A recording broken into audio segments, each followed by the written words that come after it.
What is up, everybody? Welcome back to the Crypto Sherpa Show, where I cover the latest cryptocurrency news articles just to keep you up to date on what is going on in the space and what is happening. Is Bitcoin going up now? Is it going to continue going down? I don't know, but we would need a really drastic change for it to make a V-shaped turnaround. But right now, I am not feeling like this is the turnaround point, even though we are currently at 70,000. So we recouped that $10,000 loss we had last week. But then again, also last week, we were down like 20,000 because the beginning of the week we were in the $79,000 range. If you look at this weekly chart, and it dipped all the way down to 60,000, and then we had a quick recovery back up to 70, and it's just holding us. Are we just going to keep holding that? Is it going to keep going? This is an election term year, so it's kind of following the path of this. This is showing all the charts of the previous election years midterm election years we've had. 2018. Kind of the lowest, but the average for them all, the price is kind of following. This little green line is where we are at. So it's kind of following the midterm election year. But again, are we going to break this pattern? Because as we see, the 2022 chart was definitely way above that. So let's see, this would be around the 60-week or the 62-week average. So, man, a 62-day. I think this is the day. Yeah, so these are days. So yeah, maybe in a month, hopefully maybe we'll get a turnaround. But yeah, but right now I am not feeling like this is it. I don't think the pain is over yet. Something huge would have to change for the price to really change, or the narrative to change. Right now I'm still feeling it's a little bit bullish. We got companies fighting, basically selling and buying. Michael Saylor acquired another 1,142 Bitcoin yesterday or this morning. He purchased that. What price did he get it at this time? He's always usually buying the high. 78,000. Okay, so he bought at 78,000. When was the price at that? So, Michael Saylor, again, the fees, the timing, when are you buying? But again, he's still buying. He doesn't care for the price. He just knows long term, he's 78, 90,000. When Bitcoin's at $1 million, it doesn't even matter. But we got Michael Saylor's company still adding to their Bitcoin reserve. Binance is continuing adding to their Seifu fund account. They added another 4,000 Bitcoin. So they're building their Bitcoin Seifu fund quite a bit. So yeah, so these two companies are very public, known, letting us know when they're buying and adding. And then we still have BlackRock kind of depositing more Bitcoin and Ethereum over to Coinbase, which could be a sign of selling, but who knows what they're doing. But again, this is just back and forth. We saw this last Friday too. It was Michael Saylor, Binance, both added more, BlackRock selling. So it's a battle on who's collecting, who's moving. And again, as far as I know, Michael Saylor is not selling at all. He just keeps adding. So that's one thing. These guys can keep moving Bitcoin as long as they want to, but eventually, if they run out of Bitcoin, they can't be making these moves like they have been. So they got to play it strategically, because we got big hands always collecting. But yeah, so I'm still, again, people are fine for the price. I will see what's going on. I think Japan's doing something as well. I have an article on Japan. I think their prime minister or their president, somebody just got elected, so I covered that article. But yeah, so again, there's lots of stuff going on in the space right now, and I'll just keep you informed what's going on. But let's see what else is going on in the news. Yesterday we had the Super Bowl. Congratulations, Seahawks, on winning that. But there wasn't so many crypto ads going on this time around. Last year we had quite a handful. The year before that. But as of right now, we just got Coinbase, and it was very lackluster because, again, fired the entire Coinbase marketing department, or we CTO the company.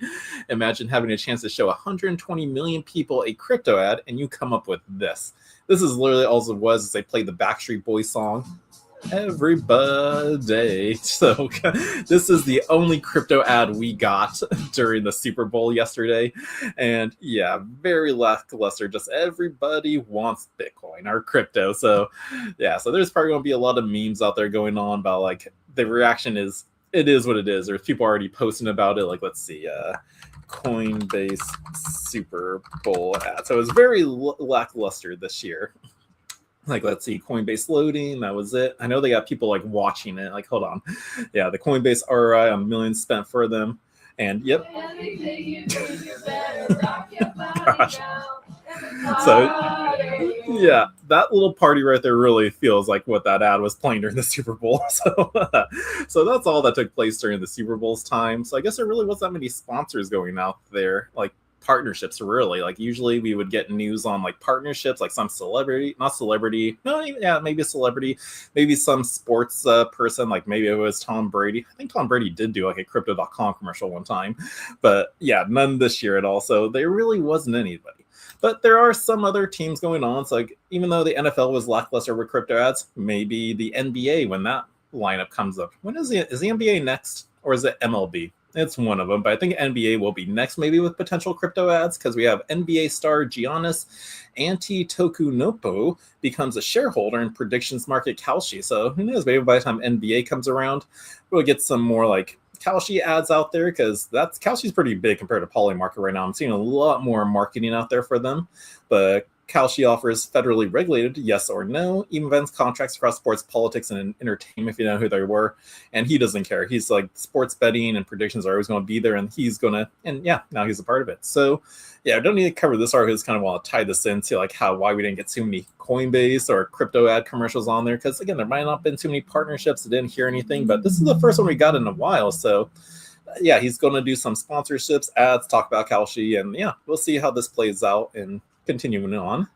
But let's see, what else do we have? I had Michael Saylor, I had Binance, I had the BlackRock selling, and looks like Tom Lee's Bitmine just bought more Ethereum. So even though he's down, his portfolio is down $17 billion, he still believes in Ethereum and hopes for a turnaround to come around. So he's still stacking and adding to his Ethereum treasury. Because again, yeah, Bitmine is doing an Ethereum treasury, not a Bitcoin treasury out there. So yeah, so hopefully this plays out. Hopefully we do get an altcoin season this year, because we did not get one last year, 2025. Everyone was hoping for it. So I'm hoping we still get like a turnaround at the 6-month mark. Bitcoin starts going and altcoins start pumping. That's a dream. That's a hope. I'm not saying it's going to happen, but if we do, then this will pay out very well for Tom Lee and all of us other altcoin holders out there. So we got that going on, and let's see what else is going up in the White House. Looks like the White House is to hold a second meeting Tuesday, February 10th, on stablecoin yield with crypto and banking representatives, per Eleanor Terrett. So so maybe this will be some changes to the Clarity Act, because we had Coinbase CEO Brian Armstrong calling them out that banks didn't want anybody else producing yield on it. So maybe this will come to a nice little conclusion, settlement, and we can pass the Clarity Act going forward once maybe they sit down, get some clarity, that's what we're calling it, and understand, okay, let's stop fighting this, let's let them have it. So I'll keep you informed on what's going on there. I'm sure we'll get an article and I'll let you know everything that goes on. Now let's dive into the news articles today. What do I have for you? Well, I covered like last week, BitThumb accidentally sent out 2,000 Bitcoin by accident by a big thumb by pushing the wrong button. Instead of sending their KWC or KWP token out there, which was only valued at $1.50 per coin, they hit Bitcoin. So they sent out that, and we got an update. They now recovered 99.7% of the overpaid Bitcoin, and they're covering the remaining shortfall of it. So let's go through this card, see how they did it, and just the upside. So it's not done. So BitThumb says it has reclaimed most of the excess Bitcoin credited during a promotional error and used company funds to cover 1,788 Bitcoin that had already been sold. So South Korean cryptocurrency exchange BitThumb says it has resolved an incident in which a promotional reward error credited certain user accounts with excess Bitcoin. In a Sunday statement, the exchange confirmed it recovered 99.7% of the overpaid Bitcoin on the same day the incident occurred. Now, the remaining 0.3%, totaling 1,788 Bitcoin that had already been sold, was covered using company funds to ensure customer balances remain fully matched. So that way there is no errors. Everyone still has all their funds in their account, so it's all good. So they just recoup that loss on their own. But BitThumb's holdings of all virtual assets, including Bitcoin, are 100% equivalent to or exceeding user deposits, the exchange wrote. Now, according to BitThumb, most of the excess Bitcoin was retrieved directly from affected accounts, while the portion already liquidated in the market required reimbursement from corporate reserves. Now, the exchange said no customer assets were lost and deposits and withdrawals continued to operate normally. So nothing changed or really was affected. They didn't have to freeze or stop their exchange. Everything still ran smoothly, which is nice for users of BitThumb. But BitThumb rolls out a compensation plan. The exchange also announced compensation measures tied to the disruption and users connected to the platform at the time of the incident. Now, they will receive 20,000 Korean won each, which is $15, and traders who sold Bitcoin at unfavorable prices during the volatility will receive full reimbursement of their sell value, plus an additional 10% payment that BitThumb will also waive trading fees across all markets for 7 days starting on Monday. Now, the incident began on Friday when a system issue during a promotional event credited some users with an unusual large amount of Bitcoin, briefly triggering sharp price swings on the exchange as recipients began selling the funds. Now, Bithumb said it restricted affected accounts and stabilized trading within minutes, preventing broader liquidation. Now, while the exchange did not disclose the total amount of Bitcoin initially credited in the error, some users have claimed that the figure was around 2,000 Bitcoin, and Bithumb did not confirm those estimates. Now, centralized crypto exchanges face operational issues. So this is what you experience with centralized exchanges out there. They're still controlled by humans, not just the blockchain itself if you had it in your own self-custody wallet. But no, there's still human errors that come along with this. So centralized cryptocurrency exchanges have continued to encounter operational problems. In June, Coinbase said account restrictions had been a major issue and reported reducing unnecessary freezes by 82% after upgrading its machine learning systems and internal infrastructure. Now, following years of complaints from users locked out of accounts for months without any security breach, similar concerns emerged during the October 10th market sell-off when Binance users reported technical difficulties that prevented some traders from closing positions at peak volatility moments. Now, while the exchange said its core trading system remained operational and blamed broader market conditions for most liquidations, it later distributed about $728 million in compensation to the affected users. So that's what's going on there. And again, centralized crypto exchanges out there do face these operational errors time and time again. And again, that's just going to happen unless they totally switch over to like an AI platform where you're literally trusting code to handle code, then that's another story. But right now, if they still got people typing in codes, doing manual errors, confirming stuff, then we will fall for these issues. So that's why I like being fully self-custody, not leaving my assets on the centralized crypto exchanges out there, because I want to be in full control. I trust the blockchain and the network to keep everything safe. So, and then I still do my part. I make sure my seed phrases are never exposed. They're not just hanging out everywhere. I'm paying attention to like the typical scams out there, not clicking on phishing emails. So I'm taking responsibility for it, but I just feel so much more trusted and secure by holding it myself than having a centralized entity still controlling money like this traditional system has always been going on with. So that's just a little good news out there for Bithumb. Just letting you guys know that it wasn't a loss. The exchange isn't going down. We're not going to see a black swan, but I don't think that we really would, because Bithumb's not so big compared to like an FTX situation that was back in 2022. So we're good there. But that's our Bithumb news. Now, what else is going on? Let's go over to Vietnam. Looks like they're making some changes to their taxation on crypto. So Vietnam to tax crypto like stocks with a 0.1% trading levy per report.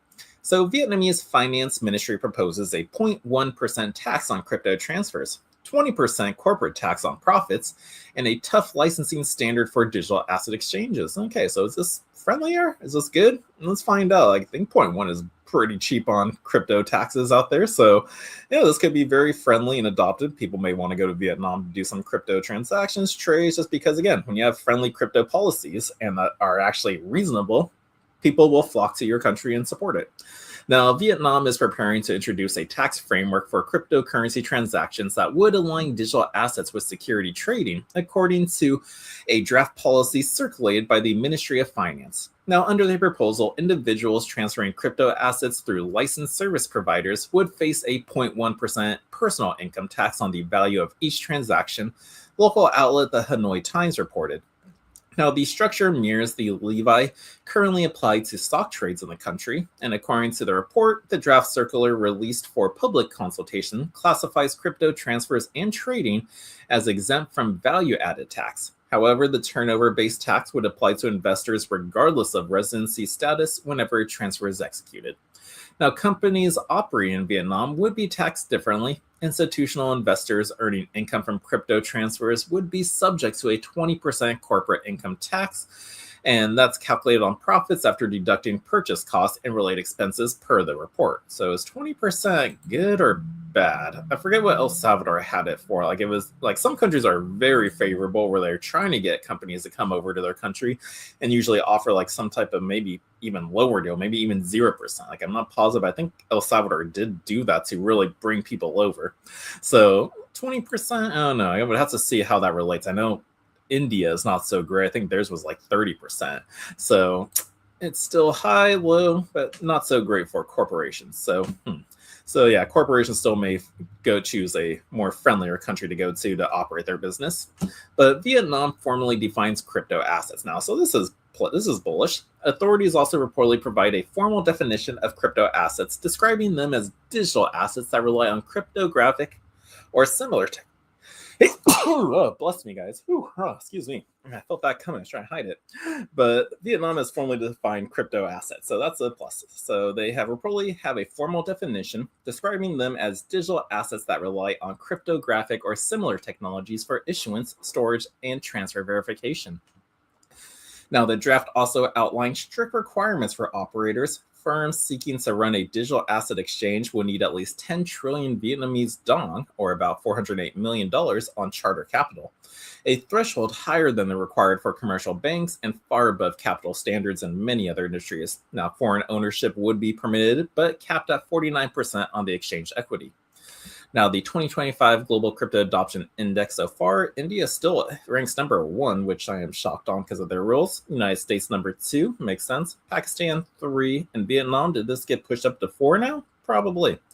But the proposed rules come as Vietnam began a 5-year pilot program for regulated crypto asset markets launched in September of 2025 on October 6, 2025.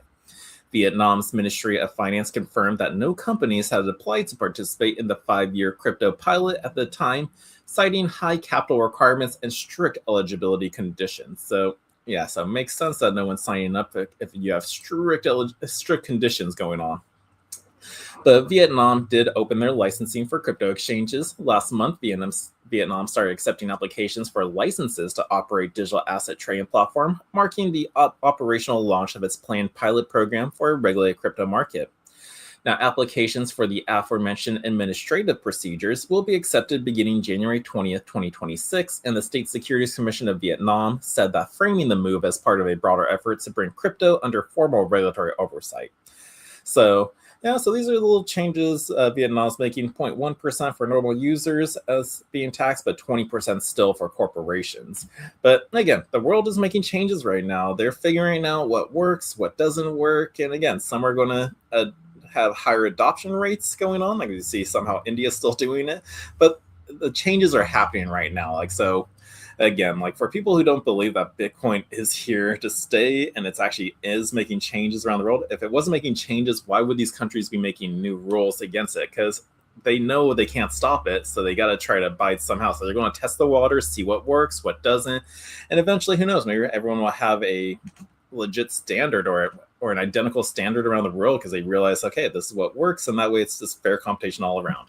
So that's what's going on in Vietnam with crypto and taxation. So love it, even though it's not good news. I don't think corporations are going to go there. It's changing, happening right now, and I love it. So I love seeing these changes take place.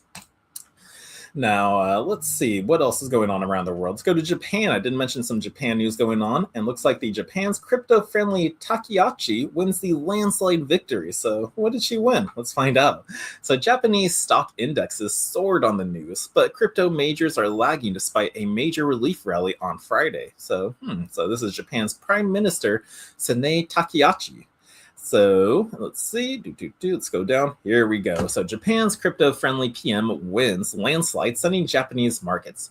Japan just gave crypto bulls a reason to look east. What happened? Sanae Takaichi, leader of Japan's ruling Liberal Democratic Party, secured a projected 274 to 326 seats out of the 465 in Japan's lower house on Sunday, crushing the opposition and cementing her status as Japan's strongest leaders in years. Now, the Takaichi trade immediately kicked in USD/JPY, climbed 0.2% to 157, while BTC JPY jumped nearly 5%. Now, the victory gives her a mandate to push through sweeping reforms, including plans to slash crypto taxes from 55% to a flat 20%, and allow loss carry forward, reclassifying major cryptocurrencies as financial products and potentially lost crypto ETFs by 2028. So, okay, just like in that last article, I was going, is 20% average for the rest of the world? Okay, but hey, 55% is crazy, so I guess it is good. And if she cuts it down to 20%, it kind of goes on par with Vietnam and par some other countries out there. So, okay, so 20% is the average. But Japan has seen 120% plus year-on-year growth in on-chain value received according to Chain Analysis. Now, what are they saying? My serious congratulations to Prime Minister Takaichi on her historic victory, securing the biggest post-war electoral margin in Japanese history. Now, as POTUS has said, she will not let the people of Japan down. When Japan is strong, the U.S. is strong in Asia, and the Prime Minister's great relationship with President Trump demonstrates the lasting bonds between our nations, said Scott Besson on X. And again, another Twitter post from Watch Guru just in, the Japan's Nikkei 225 stock market hits record highs, surging 6% following Prime Minister Takaichi's election victory. Now, why does this all matter? Well, Japan is the world's third largest economy, and it's about to become one of the most crypto-friendly major markets on the planet. Now, the current 55% tax on crypto gains has driven investors offshore for years. Like we said, like investors, companies, they move to the more friendly places. But a 20% flat rate plus loss carry forward would make Japan competitive with Hong Kong and Singapore overnight, and as well as Vietnam as well. Now, more importantly, Takaichi's mandate removes political uncertainty. The LDP now has a supermajority that can actually pass legislation. That means faster tax reform, quicker reclassification, and stronger backing for stablecoin and tokenization infrastructure. Now, the Japanese stock market already responded, pumping 6% on its open Sunday night. But crypto likely won't pump overnight on the back of this news, but we will take any positive tailwinds we can to get in the times. So it is true. It's like the crypto market may not pump because of it. And again, it's all because of the narrative. It's like until we are in a bullish narrative, like it's still bearish. Like until that happens, it is what it is. And bearish narratives, when you get good news, nothing happens to the price. You get one bad news article, we see price tank. But if we're in a bullish news narrative out there, like in the narrative change, we get good news, price goes up. But if we had bad news, price stays the same. And again, this is just where we are right now in the markets. I feel like we are going to be changing soon. When I mean soon, that could be a couple months to a year. But I feel we are at that turning point now where the downturn is, the pain is almost done. And then every single dollar cost average you do now is going to keep going up. That's what I believe, and that's what I'm hoping for. So got that hopium out there. But yeah, so Japan, way to go. Bravo, Takeyachi on the landslide win. I look forward to seeing the changes coming in the next few months. So way to go. So that's what's going on around the world. And is there really anything else going on? Not so much. We have some Bitcoin miner Kango sells 305 million Bitcoin to cut leverage and fund its AI pivot, because we're getting some news articles out there on Bitcoin miners switching over to the AI sector, and I guess Kango is just one of them, and they sold 305 million Bitcoin. And again, it's all about just the hands changing right now. So again, you got this company moving over, and I'm sure we're going to get some other company gobble up the Bitcoin that gets sold, hence why we're still just going average. But let's take a look at the day chart. So yeah, we're just holding the 70, 73, and whatnot. But yeah, I didn't really want to cover that article, really didn't need to go over it, but let's see. We're at 23 minutes, guys. Let me take a quick commercial break, and then we'll come back with our final news articles. Have a Pudgy Penguin Valentine's Day special happening, and then a couple of crypto scams just to be aware of. They're still common, normal scams that happen out there, but they're continuously happening, and I'm going to keep sharing it with you so that way you know what they look like and you don't fall for it. So welcome, Randy. I see you in the chat. Greetings. And yes, we will be right back after these messages with those final news articles for you. So see you in a second. Tired of jumping through hoops to buy Bitcoin? Frustrated with endless paperwork and invasive identity checks? Introducing Bitcoin Ben Crypto Club's loan program. No KYC required. Say goodbye to the hassle and hello to freedom. Borrow up to $250,000 at as little as 7% interest. Join our community and take control of your financial future. Bitcoin Ben Crypto Club, where privacy meets opportunity. Connect with like-minded individuals and grow together. Visit us today and unlock your $250,000 Bitcoin loan. Your journey to financial freedom starts here. And yes, it does. So yeah, our clubs offer a lot of programs. Loans is one of them. I always think a really good one for regular people to use is our bulk pick Bitcoin purchase program. So if you want more information about that, go to bitcoinben.io or give us a call at 941-413-8080. All right, let's go back to the news. Sponsored ads done.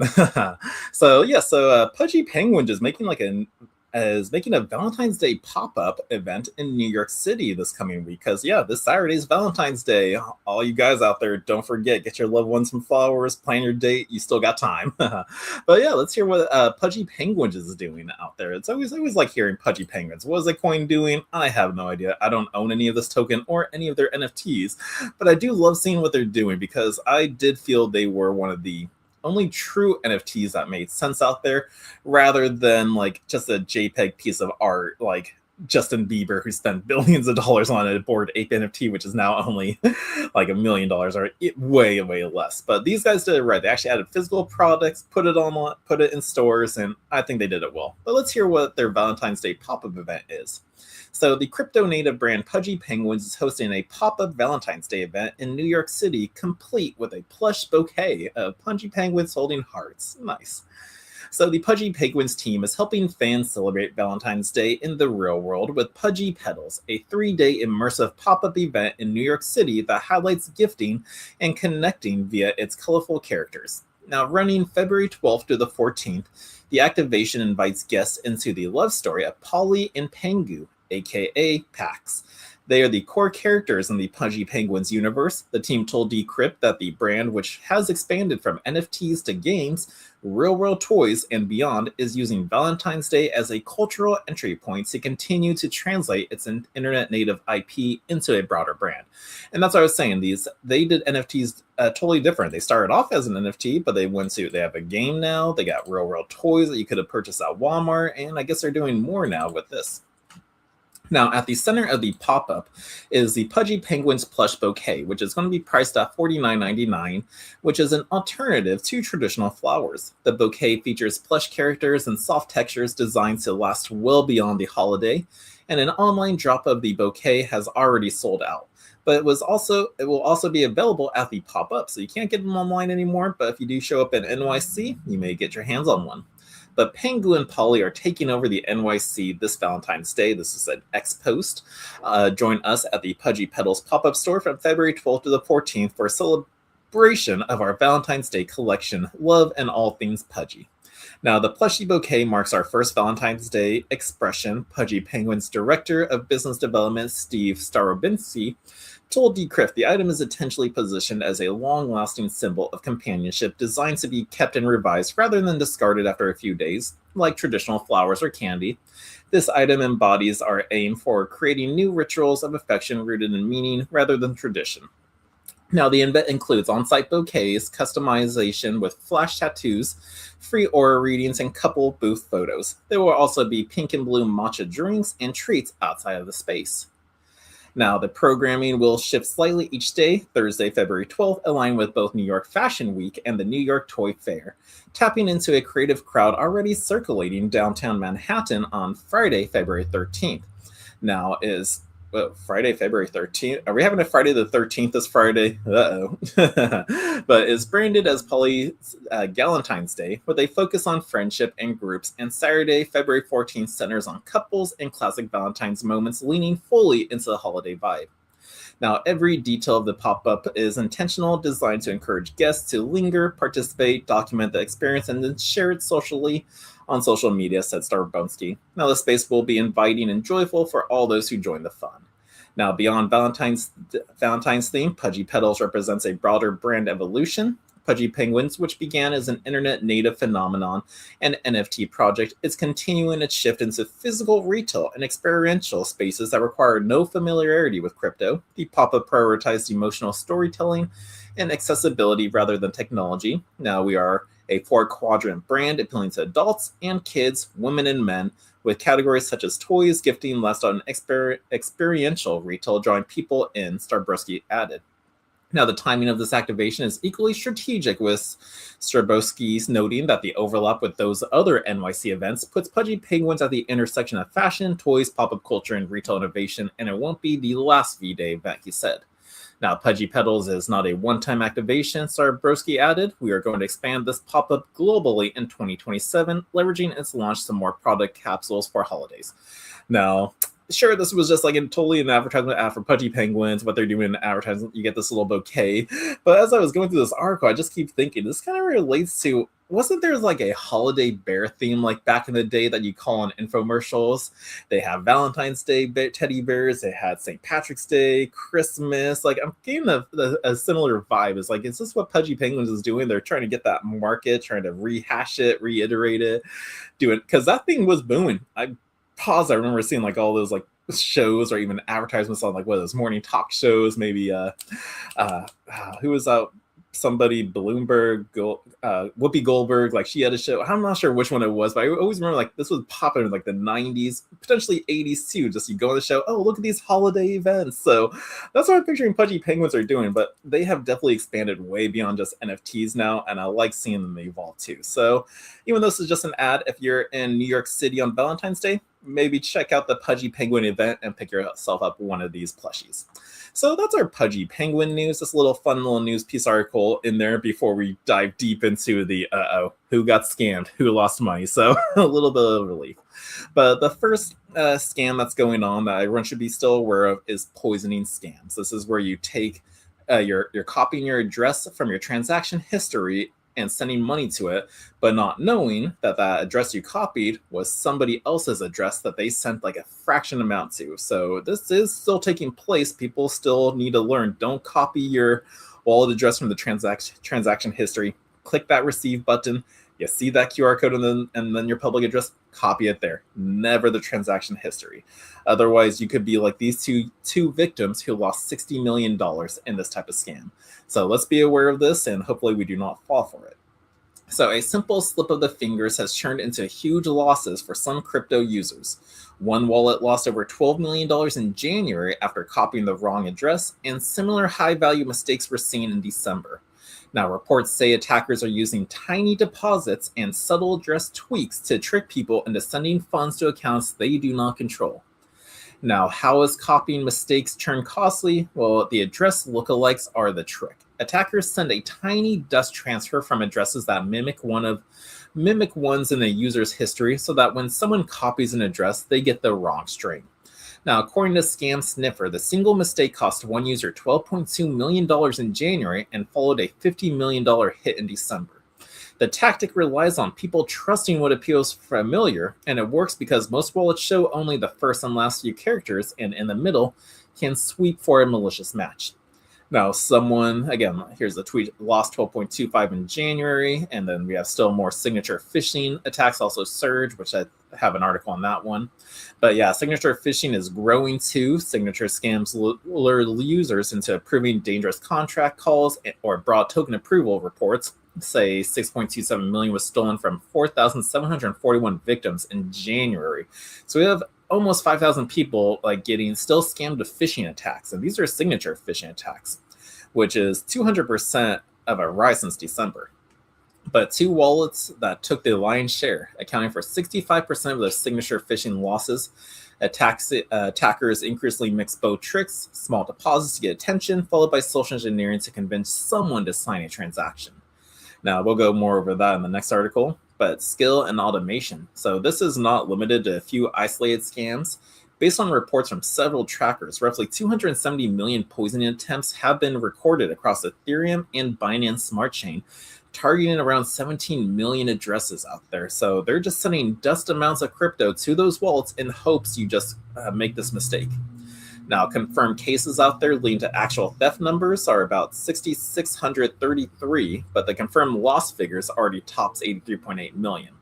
Now, one campaign alone created 82,000 lookalike wallets in September of 2025, and there were about 32,290 suspicious poisoning events hitting these unique victims. Now, the numbers show a picture of automated scripts and high-volume tactics designed to find exploit simple human errors.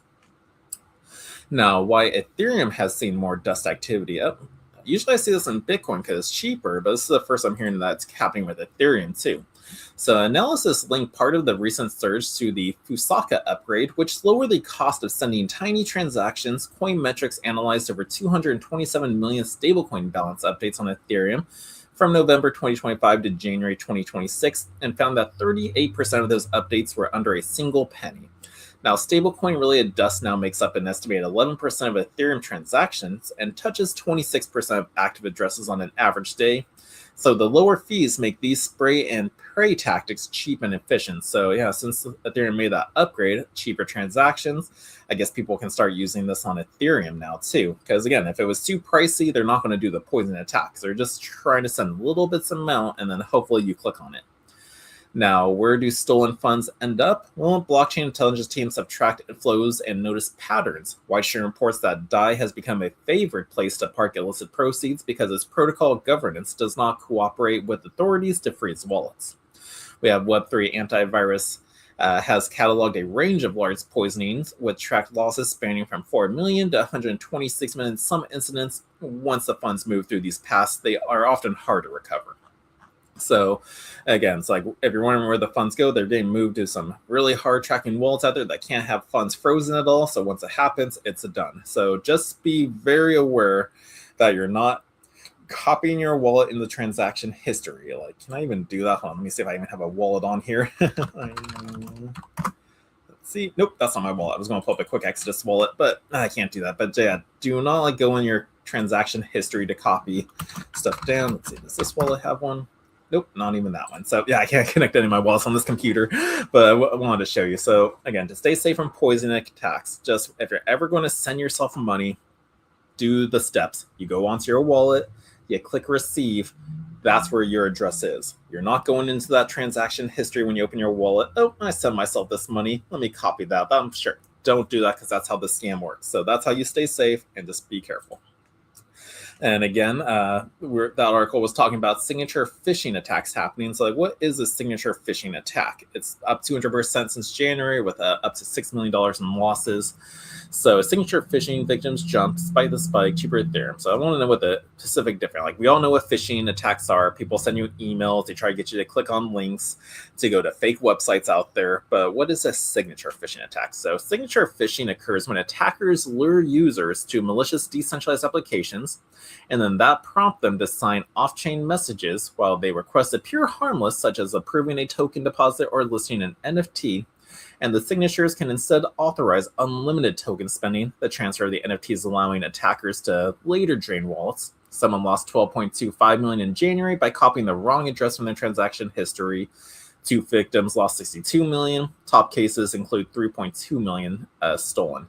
Okay, so the difference between these attacks and a common normal phishing attack is that like a normal phishing attack is someone will usually send you an email, and in that email will say like something like your wallet's been compromised or your bank account is under security right now or threat. We need you to go to a crypto ATM, put money in, send money here, and that way we'll keep your money safe. So those are what the normal phishing emails are. But signature phishing attacks they're usually like contacting you, maybe through like Web3 websites, D apps out there. We can use Discord because you can link a wallet through Discord. Someone send you a message there, go, oh, claim your free airdrop of this token. And then it'll pop up on your computer saying, connect your wallet or approve this transaction. And the moment you click approve with your wallet, that's when you may be having the drain your wallet, have the user be able to send unlimited funds over. So this is where signature phishing comes in. You don't want to just automatically click and approve transactions, especially if you came in a message board from Discord, WhatsApp, wherever you're linking your wallet to. If something's telling you to sign it, you better be sure that you really initiate and you know what you're clicking on. Because once you authorize that transaction, it gives your wallet you're giving the wallet approval to let those guys send the money over. So be safe out there on those phishing types of email or those types of phishing scams out there. So you got normal phishing scams and signature phishing. So lots of stuff we got to be aware of out there. I know it's scary, but as long as we know about it, it's solid. You know, you're not going to make those mistakes out there. And lastly, another type of attack that goes on around the world are wrench attacks. And looks like two high schoolers were charged in an Arizona home invasion targeting 66 million crypto. So police arrested suspects shortly after they fled the scene and recovered restraints and a 3D printed firearm. The two teenagers from California are facing serious felony charges after authorities say they traveled hundreds of miles to carry out a violent home invasion in Scottsdale, Arizona, in a bid to obtain cryptocurrency to be worth $66 million. So, according to the court record cited by local media, the 16 and 17-year-old suspects drove more than 600 miles from San Luis Obispo County and arrived at the residence in the Sweetwater Ranch neighborhood on the morning of January 31st, wearing delivery-style uniforms resembling those used by shipping carriers, so the prime delivery drivers. Now, investigators say they forced entry into the home, restrained the two adults with duct tape, and then demanded access to digital assets. One victim denied holding crypto, after which the confrontation escalated into physical assault. Now, police stopped the suspects after the violent home invasion attempt. Police were alerted when an adult son elsewhere in the house called emergency services. Officers arriving at the property found a struggle underway and one victim screaming. The suspect fled in a blue Subaru, but were stopped at a dead end shortly afterward. Now, authorities recovered zip ties, duct tape, and stolen license plate and a 3D printed firearm without ammunition. It remains unclear whether the weapon was even functional, but both teens were initially placed in juvenile detention, but prosecutors intend to try them as adults, each facing 8 counts including kidnapping, aggravated assault, and burglary, while the older suspect also faces an unlawful flight charge. Now, they were later released on a $50,000 bail and fitted with electronic monitoring devices. Now, investigators say the youngest suspect told police that the pair had recently met and were directed by unknown individuals communicating through encrypted messaging platform Signal. The contacts, identified only as Red and 8, allegedly supplied the address and sent $1,000 for disguises and equipment purchased at retail stores. The suspect also claimed that he had been pressured into participating after being invited on a trip to tie people up for access to cryptocurrency. Now, again, wrench attacks on crypto holders rise sharply in 2025, a lot happening in France alone. But yeah, so this is taking place again. And again, the only way to stay safe from this is how well do we keep our cryptos safe? We are in, like, when we have self-custody of our cryptos, we are responsible for keeping our seed phrase and our wallets secure, hidden, and not just lying around the house or elsewhere. So you gotta be certain you have a nice hiding spot. You need to be sure your seed phrases are safe, whether they're engraved on a metal sheet so you don't need to worry about fire or water damage, or they're on a piece of paper and they're put inside a fireproof, waterproof bag. Same with a fireproof safe out there to keep it safe. And then that safe is hidden somewhere that no one, even a burglar, can just like go in there and find. So that's like one thing to do to take precautions on this, as well as just never tell anybody you have crypto. This is your own personal information alone. That's a big mistake people always make. They get excited. Yeah, I got this much. I got that. You don't need to say that. You can say you're excited to be in crypto. Yeah, I got enough and everything, but you just never disclose how much you have, because then that would put a target on your back. And obviously, these two high schoolers were being hired by someone else online with Signal. They were paid. They did it. But who are the guys behind the attack? I don't know. They probably figured the guy had some crypto out there, and then they hired some juveniles, kids to take out the attack, and then they were probably going to get a piece of the pie too once it was done. So yeah, this is how you stay safe out there, guys, for wrench attacks out there. It says you don't put a target on your back by telling how much crypto you have, and then if you do have crypto, you keep it as safe as possible, secure, and protected. So yeah, so lots of different scary scams out there in the world, from phishing attacks, signature phishing attacks, poisoning scams out there. It's a scary world, but if you know what this is and like how these scams work, like, you're not afraid of it because you know how to avoid it. You see it coming a mile ahead, so you can just take away. It's like you see a train coming down at the pathway, you're on the railroad tracks. You're not just going to stay there until it hit. If you know the train is say the scam, it's coming your way, you're going to step off the tracks and it's just going to pass on by you. It's not going to affect you at all. So that is how you stay safe in the crypto space. Now, let's see. That is it for all the news I have. Our fear and greed index in the crypto space is at a 9, so we're still extremely fearful, but that's always the best time to buy. When there are blood in the streets, you dollar cost average in. You keep adding that stack. The price of Bitcoin is, to me, is irrelevant. Like these prices, everyone always so focuses on it and like the time span of it all. I go long term. I just know Bitcoin's always going to keep going up. So this is just that middle time, like which is kind of like this experience right here, or like these little dips going on. Like there's always those dips, but we are going to make a turnaround. We'll blast past all-time highs, because that's what Bitcoin does. So like again, people always like to argue and say like, well, how do you know this is going to happen? Why is BlackRock going to get back in? It's because they got to. They understand that there's no escaping it. They're going to play around as long as they can. But again, the price doesn't matter to me. The only thing that matters is am I increasing my Bitcoin supply? That number will always stay the same. And again, there's only 21 million out there. There's no more. So you got big players still stacking it and hodling it. You got some players selling it, trying to manipulate the market. But all I'm focused on, I'm not focused on anybody else. I'm just focused on my own wallet. And that's a strategy you guys should have too. Don't pay attention to what everyone else has. Just focus on your own strategy and how much you're going to acquire. So that is it for the news, guys. Thank you everyone for tuning in. Thank you, Randy, for being in the chats. Love seeing you here, brother. And everyone, I will be back tomorrow with some more crypto news. Hopefully the price of Bitcoin goes up, and I would love to see that. If it goes down, I'm just buying and I'm still happy. So everyone have an awesome day, and I'll see you tomorrow with some more crypto news. Peace. Oh, thumbs up. Yeah.